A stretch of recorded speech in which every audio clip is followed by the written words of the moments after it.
Hi, I'm Dr. Wendy Labat, also known as the Financial Healer. And I love this quote by Robert Kiyosaki. It's not how much money you make, but how much money you keep, how hard it works for you, and how many generations you keep it for. And that's what we're going to talk about today. We're going to talk about the 6 obstacles to winning the money game. And I'd like to share my story with you. I started my entrepreneurial journey over 36 years ago at a time when there was no internet, no social media, and the only thing you can do with a cell phone was make an expensive phone call. Now, I didn't have any business experience, and my funds were very limited. So, I jumped out there and I decided I wanted to service a corporate clientele. So, in order to do that, I had to have the brick and mortar, I had to have the employees, the inventory, and all the overhead that goes with it. Because if you wanted to go after the big contracts with corporate America, you had to project the right image, or else you would be seen as a mom and pop organization not capable of handling that type of business. So I kept, I got the facade going, kept it up, but then, my money wasn't quite matching my overhead.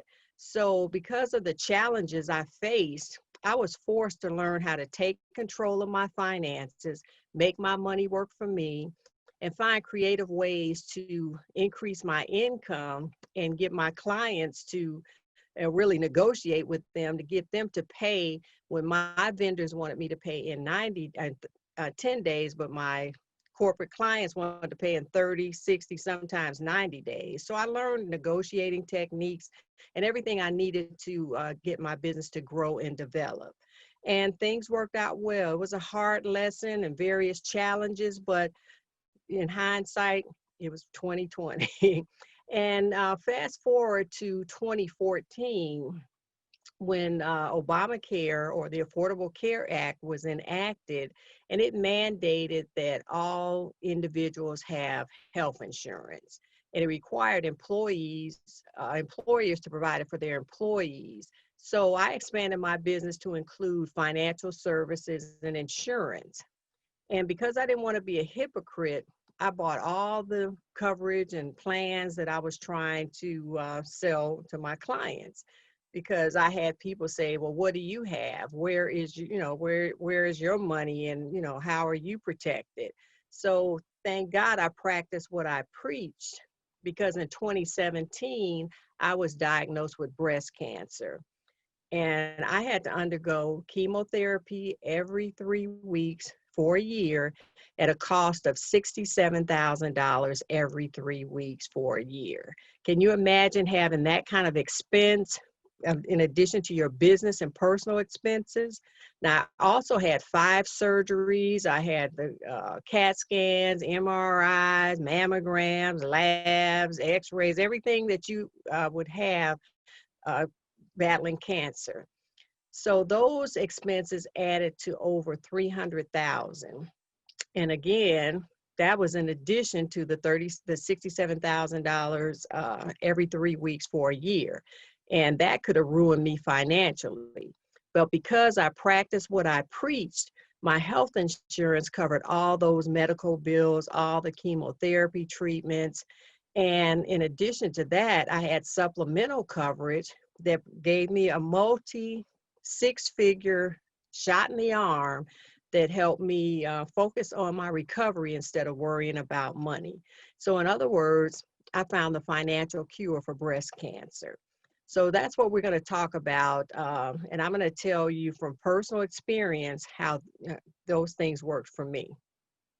Now, the 6 obstacles to winning the money game, I'll list them here and then I'll go into more detail as we go through the presentation. The first one is mindset and lack of knowledge, control over your finances, proper protection, tax codes and laws, investment losses, market risk, and global economic impact, and taking action. Now, the first one, mindset and lack of knowledge, is probably the most important one. The Bible says in Romans 12:2 Be transformed by the renewing of your mind. In Hosea 4:6, it says, my people are destroyed for lack of knowledge. And Wayne Dyer says, if you change the way you look at things, the things you look at change. Now ponder that for a minute. If you change the way you look at things, the things you look at change. Knowledge is the new rich, so arm yourself with it. And knowledge without practice is useless, but practice without knowledge is dangerous, and that's by Confucius. Okay, let's look at some basic principles. Okay, never underestimate the power of the basics. Just like 2 + 2 = 4, that's a basic principle. Just like your percentage or compound interest means more money. That's a basic. Discipline requires you to choose what you want more over what you want now. That is a basic. You have to be disciplined. You have to choose what you want more over what you want now. Plan where your money goes instead of wondering where it went. Spend less and keep more of what you make. These are basic principles. More money cannot fix bad spending habits. And money saved is money earned. Some more basic principles: always have multiple sources of income. You can either earn compound interest or pay it. Now, this is a principle that Warren Buffett lives by, and he's one of the richest men in the world. Use creative ways to dramatically increase your income. Make expense reduction and debt elimination a conscious choice. Acquire proper protection to prevent financial ruin, and I can testify to that. And a business is not your personal piggy bank. A lot of people make that mistake. Okay, the rule of 72 is showing you how quickly your money will compound as far as your return on your investment. This is, like I said, a rule that, and a perspective that Warren Buffett lives by. Every decision he makes is based on long-term compound interest. Let's say someone has $10,000 at a 4% return on interest on investment. The rule of 72 says you take your return on investment interest rate, which in this case is 4%, divided by 72, and that gives you 18. And that means that every 18 years, your money will double. Now, let's say you did 6% interest rate. If you divide that into 72, that's 12 years. So every 12 years, your money will double. If it's 8%, that's 9. So every 9 years, your money will double. And a return on investment of 10%, that's 7.2 years. So every 7.2 years, your money will double. So let's look at it. Okay, at 4%, at age 70, this person, they start out at age 34. At age 70, they have $40,000. Now, if they take that same money, that same $10,000, and put it in a vehicle that earns them 6%, at age 70, they have $80,000. And at 8%, age 70, they have 160,000. And then if they take that money and at 10%, they'll have 320,000 at age 70. Now, I don't know about you, but I think I want to be at $320,000 into that. So you see how compound interest works. At just the rate of a 2% increase doubles the return on your money, doubles your money with just a 2% increase. Okay, now it works the same for debt, but in the opposite direction. Instead of you earning more money, you're going to pay more money. Let's say you had a credit card debt of $1,500 and you paid that off within 30 days. You won't pay any interest, and then the total amount paid is what you actually spent, which was $1,500. But let's say that you make a partial payment of $135. It'll take you 1 year to pay that off, You'll pay a total amount of interest of $125. So your total payment will be $1,625. Now, let's say you pay the minimum amount, which is $30 a month. It'll take you 11 years to pay off that $1,500, and you'll pay a total amount of interest of $1,413, which is almost how much you spent. So you're paying a total amount of $2,913. So you're paying almost twice as much as what you borrowed. So our next obstacle is control over your finances. Now, this is another key area. Well done, good and faithful servant. You have been faithful and trustworthy over a little. Now I will put you in charge of many. That's what Matthew 25:21 says. And that's referring to the master who left the talents with the 10 talents with the 3 servants.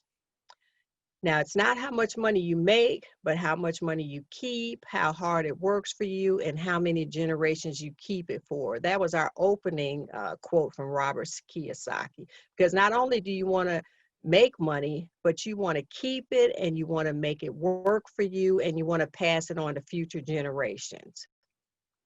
Now, money is a big part of your life, and when you learn how to get your finances under control, all areas of your life will soar. And that's by T. Harv Eker. Okay, now we look at income. We have our traditional sources that most people consider, the wages, salary, they're listed here. But you've got some creative ways of making money. And a lot of people don't consider that, especially when they're doing their financial plan or their budget. Okay, you've got residual income. You've got online sales where you can, take things, gently used products in your house and sell them online. You've got referral and joint venture partnerships that you refer someone, you get paid. You have a partnership. If someone uses a service that you're a partner with, then they pay you and vice versa. But the key here is you getting paid.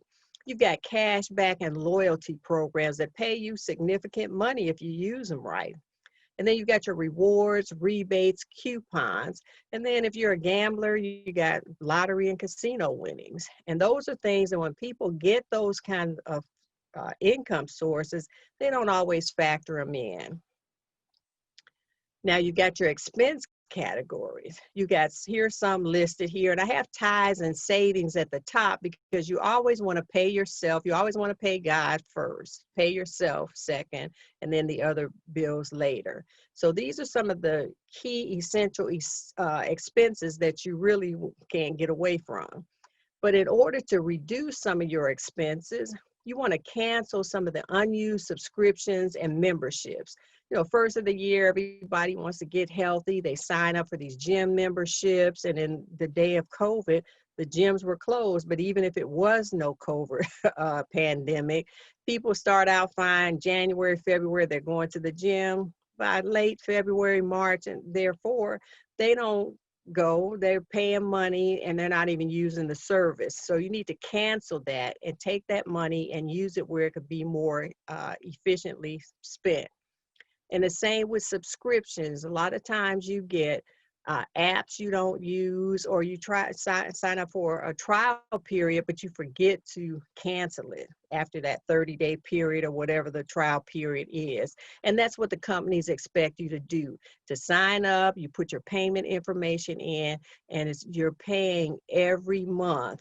And you don't realize it until either you check your statement or it's already been billed. So make sure you stay on top of that. Okay, reevaluate and renegotiate your service contracts. I just renegotiated my cable and my internet service because I wanted to get faster internet speed. So I called the company. I had the same service for a while. I called them up and said, look, I need to increase my internet speed. What kind of program do you have? What kind of plan can I keep my same, cable and other services, but get higher internet speed? So they ended up providing me with a service that not only increased my internet speed, but I got more cable channels, and my landlines are tied into that as well. And I got more than what I had before, and I'm paying $90 a month less. So, $90 a month, that I could do something with that. I could chip away at a utility bill or something else. And speaking of utility bills, you can call your electric companies, your gas company, and other utility companies and see what programs or specials they have to offer now, and see if you can get something better for less. And usually you can, because a lot of times you don't think about renegotiating or even reevaluating those services. And pay your bills on time, because there's nothing more than getting a late fee or overdraft fees, because that can have a ripple effect. If you don't have overdraft protection at your bank, make sure you either tie a credit card or a savings account to your checking account, because overdraft fees, I think they were about $35 from the bank. And then if something bounces with a particular vendor, they have their fees. And next thing you know, you're paying a couple $100 for a $50 bill. Excuse me.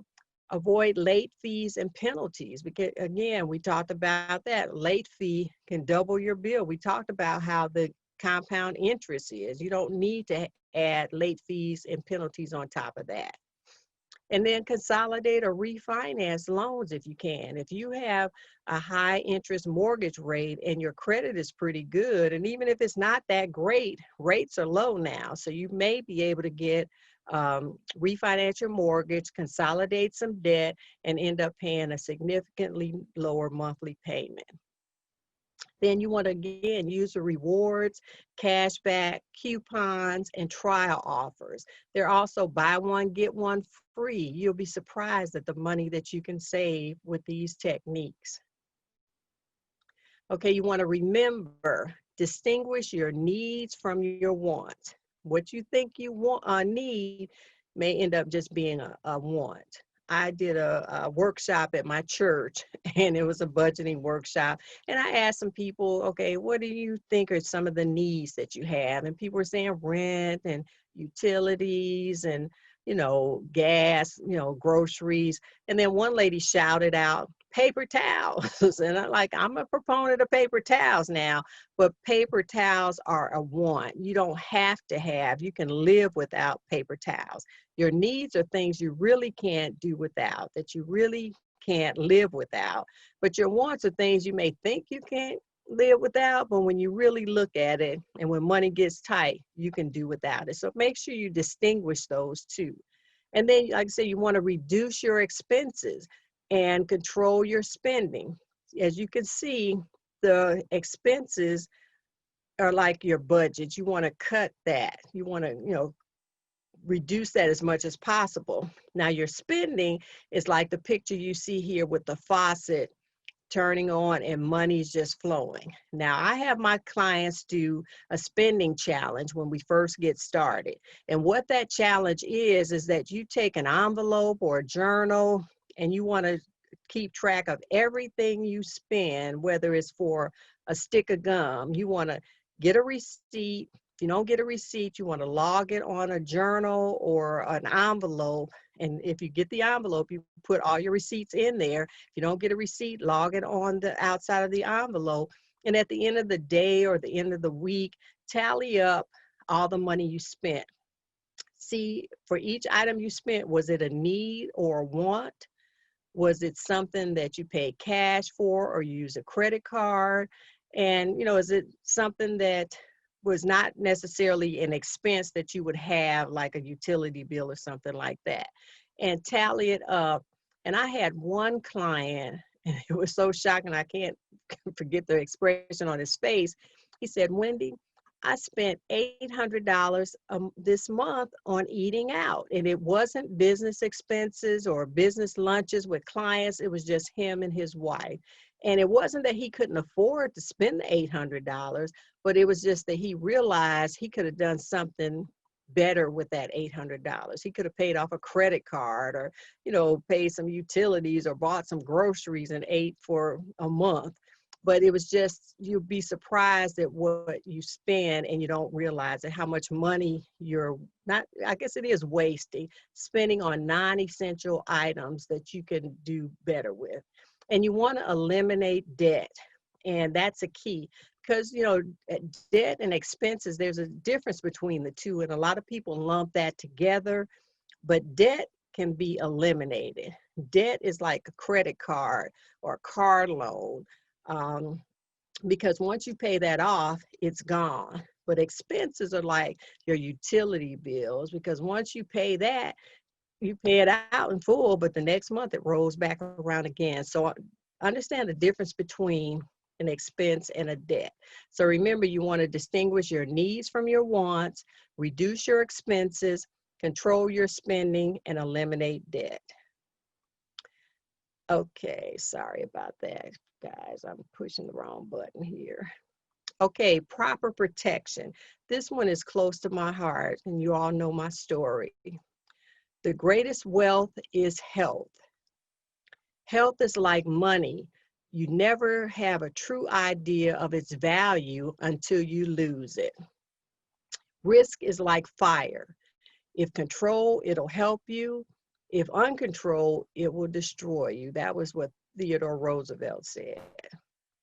And a good man leaves an inheritance for his children's children. And we talked about that earlier with the initial quote from Robert Kiyosaki. Okay, you want to avoid the risk of financial disaster. And the first risk is your health. And in my situation, if I hadn't been properly protected, I would have been in a serious financial disaster, and it could have ruined me financially. But, with health insurance, there's a cost to have it and a cost to use it. And a lot of people don't consider that, but you have to know the difference. A lot of folks want to pay a low premium and have this high deductible, but until you reach that deductible, let's say it's $10,000, you're self-insuring yourself for $10,000. And everybody may not have $10,000, and people assume, I'm not going to get sick. But if you do get sick, you're going to pay those bills and be responsible for those bills up to $10,000. That's before your insurance kicks in. Now, say you want to have your insurance with a lower deductible, say about $2,500. The premium may be, $50, $100 more a month, but you got coverage that kicks in at $2,500 if that's your deductible. So like I said, understand the difference between the cost to have the insurance and the cost to use it, because the cost to use it can be significantly high if you don't understand, what you've got. Okay, there's life insurance with living benefit. And this is something a lot of people aren't aware of. They, say, okay, life insurance, to pay off my family, once I die, but having those living benefits will help pay you while you're still living. Sorry about that. Let me get my pointer here. Life insurance can take care of your family when you die, but living benefits can help take care of you while you're living. You can access up to 90% of your death benefit with living benefits. And a lot of times, people don't understand that, once you have an illness, even if you have good health insurance, sometimes you got to, have to rearrange your life. You have to redo your house, make it handicap proof, depending on what it is. You may have to have a home health care nurse or something. And those are things that sometimes your health insurance may not pay. It depends, again, on what kind of coverage you signed up for.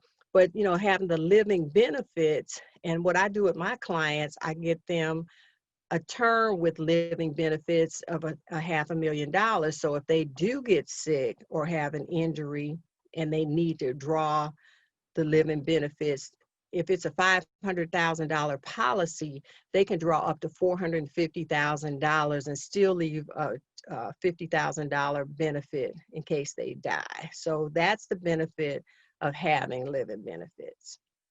Okay, the next obstacle are tax codes and tax laws.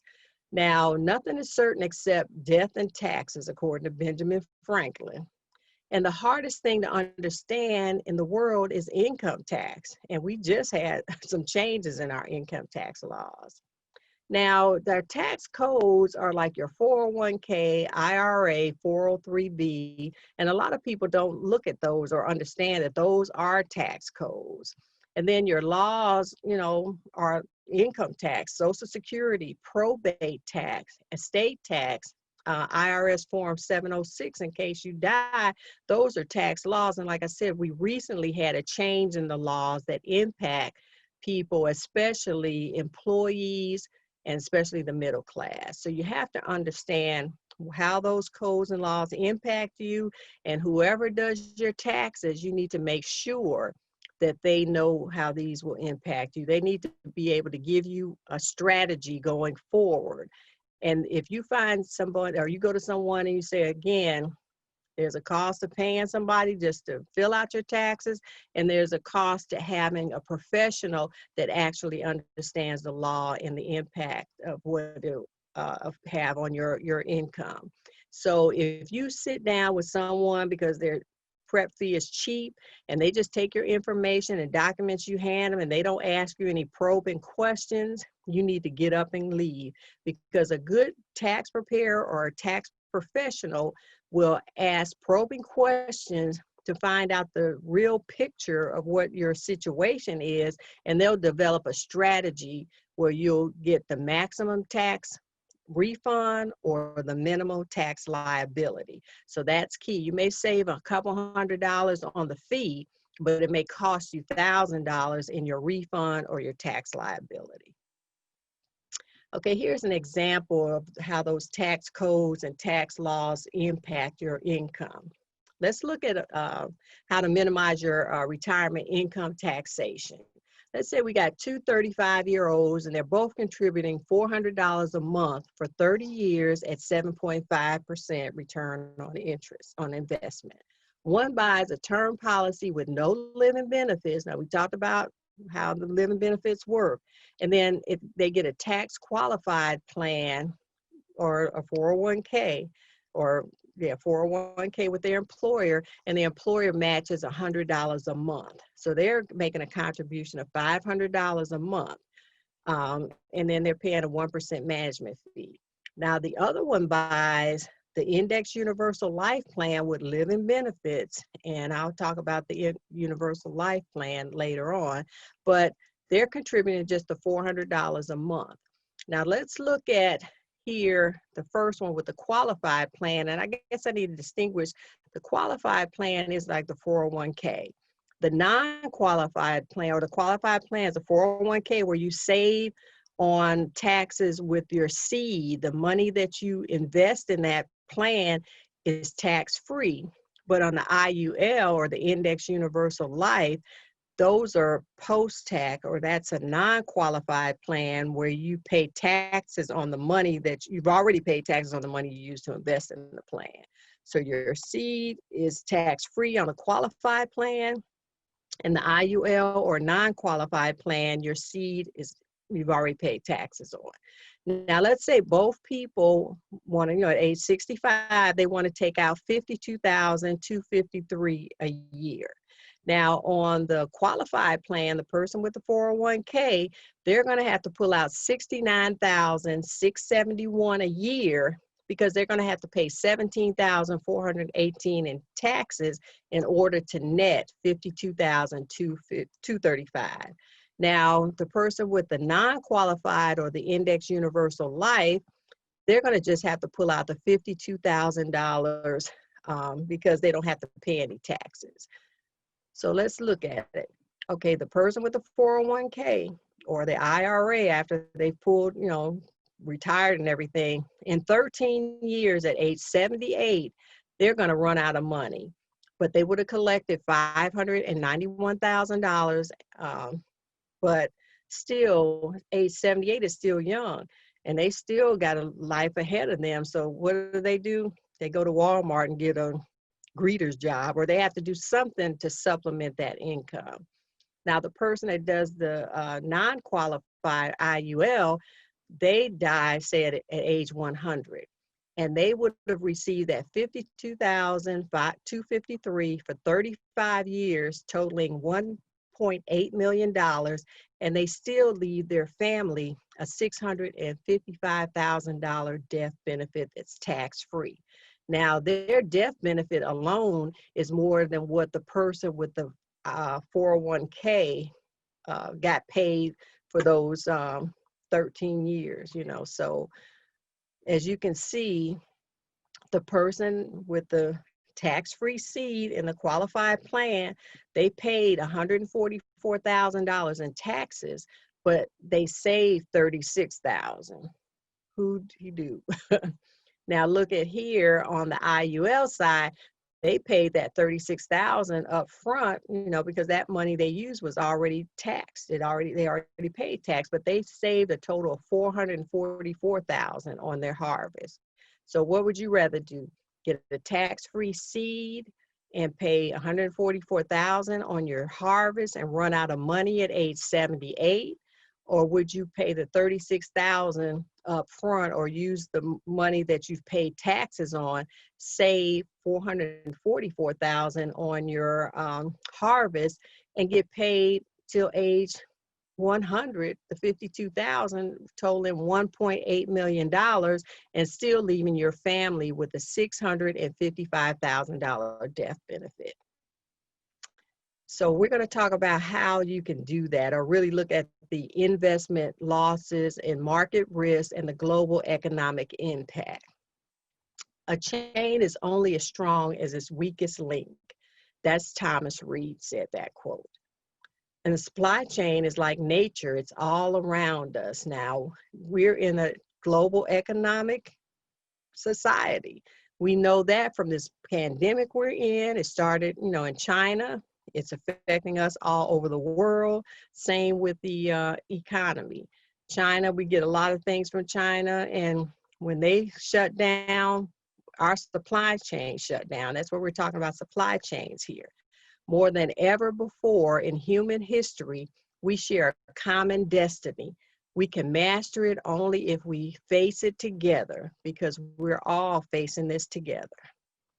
Now, indexing, when I talked about the index universal life, this is the philosophy we were using. Okay, you can be in the market with the stock market and make those investments and putting your investments at risk, or you can be indexed to the market where you get the market returns, but there's no risk of loss of your principal or any earned interest. Now, indexing is when you have a ceiling and a floor. Now, the ceiling will cap the amount of money that you can earn. Say the market returns at 18%, and your ceiling is at 15%. 15% is the max that you're going to get. But like I said, the indexing has a floor, and the floor is usually 0, but there are some, products that have a 0.25% floor. And what that means that when the market crashes, instead of going down in the gutter or the basement, you're stopping at the floor. In so many words, 0 is your hero. Now let's look at an example of this. Now these are real numbers, real returns based on investments made in 1998 through 2017. And this is based on $1 invested. So the blue line is the in the market, and the red line is indexed to the market. Now, as you can see, in 1998, you had your, dollar that you invested. And by 2000, that's when the .com industry started booming. So you can see in the market, you got up there at $1.47, but indexed to the market, you only got $1.30. That's where that ceiling kicked in. But if you look, as the market starts crashing, as it did in 2003 when the .com markets crashed, that 147 went down to 94 cents, which was less than the initial investment of $1. Now, but the people that were indexed to the market, they had their floor to protect them. So they ended up making a little bit, even a penny more, or what? Yeah, a penny more. And it was based on that 0.25% floor.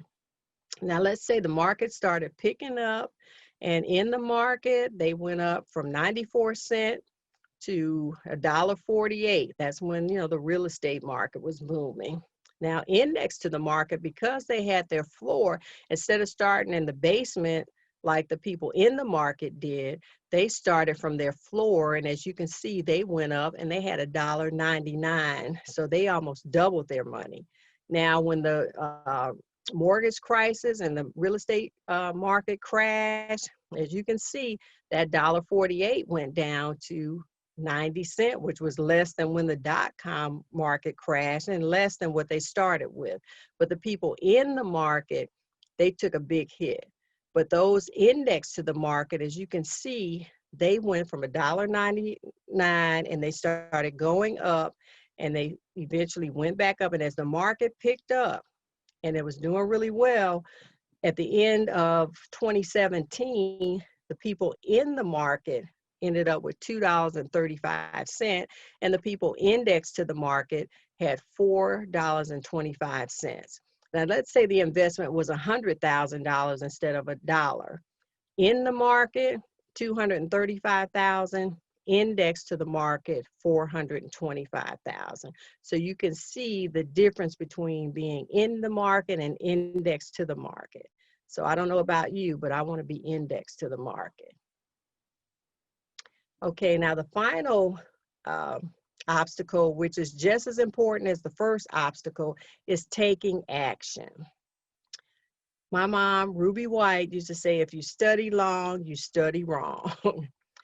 And faith without works is dead, according to James 2:20. And the distance between what you want and what you get is what you do, according to Muhammad Atif. I'm sorry, I don't know if I pronounced that right or not. But you have to take action. You can't, just have plans and not do anything. Now, this is the financial blueprint and how the process works.